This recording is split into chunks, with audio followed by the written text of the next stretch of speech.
Apakah Anda pernah bertanya-tanya bagaimana cara para investor profesional menganalisis saham? Hari ini, kita akan membedah salah satu saham blue chip Indonesia, TLKM atau PT Telkom Indonesia, menggunakan analisis fundamental yang mudah dipahami. Siap-siap untuk memperoleh wawasan yang bisa langsung Anda terapkan dalam strategi investasi Anda. Selamat datang di channel kami.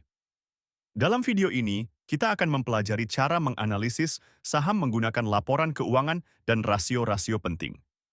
Kita akan fokus pada saham TLKM, yang merupakan salah satu perusahaan telekomunikasi terbesar di Indonesia. Pengetahuan ini sangat penting, terutama bagi Anda yang baru memulai perjalanan investasi saham. Sebelum kita mulai, perlu diingat bahwa video ini bertujuan untuk hiburan dan edukasi tentang analisis fundamental saham. Ini bukan rekomendasi investasi.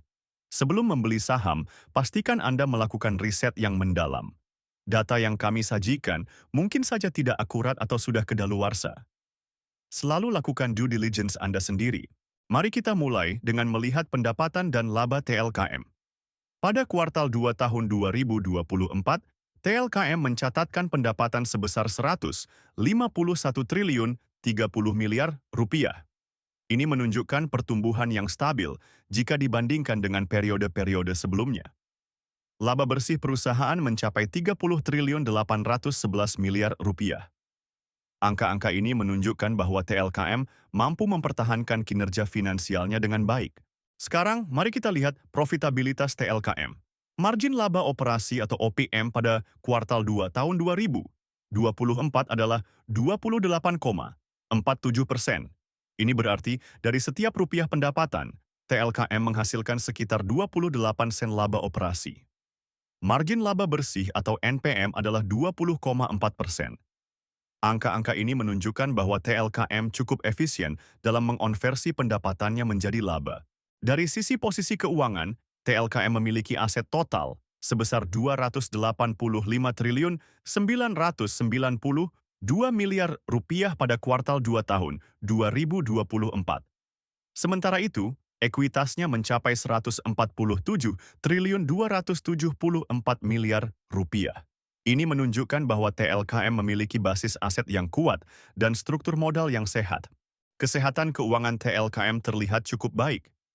Rasio utang terhadap ekuitas atau DER adalah 0,43, yang berarti perusahaan memiliki lebih banyak ekuitas daripada utang. Equity multiplier atau EM sebesar 1,94 menunjukkan bahwa TLKM menggunakan leverage finansial secara moderat. Angka-angka ini mengindikasikan bahwa TLKM memiliki struktur modal yang sehat dan risiko finansial yang terkendali. Kinerja manajemen TLKM dapat dilihat dari rasio return on equity, ROE, dan return on assets, ROA. Pada kuartal 2 tahun 2024, ROE TLKM adalah 29,2%, sedangkan ROA-nya 15,04%. Kedua angka ini cukup tinggi, menunjukkan bahwa manajemen TLKM efektif dalam menggunakan modal dan aset perusahaan untuk menghasilkan laba. Jika kita bandingkan dengan tahun-tahun sebelumnya, kita bisa melihat bahwa kinerja ini relatif stabil. Sekarang, mari kita bahas valuasi TLKM menggunakan PE Band. Rata-rata PE Band TLKM adalah 16,37. Dengan harga saham saat ini sebesar Rp2.910, nilai wajar berdasarkan PE Band adalah Rp3.790. Ini memberikan margin of safety sebesar 23,22%. Artinya, pada harga saat ini, TLKM mungkin dinilai lebih rendah dari nilai wajarnya berdasarkan PE Band. Selanjutnya, kita lihat valuasi menggunakan PB Band. Rata-rata PB Band TLKM adalah 3,05. Berdasarkan PB Band, nilai wajar TLKM adalah Rp3.904, memberikan margin of safety sebesar 25,47%. Ini juga mengindikasikan bahwa TLKM mungkin undervalued pada harga saat ini. Nah, itulah analisis fundamental singkat untuk saham TLKM. Ingat, ini hanya gambaran umum dan Anda perlu melakukan riset lebih lanjut sebelum membuat keputusan investasi. Jika Anda merasa video ini bermanfaat, jangan lupa untuk like, subscribe, dan share ke teman-teman Anda.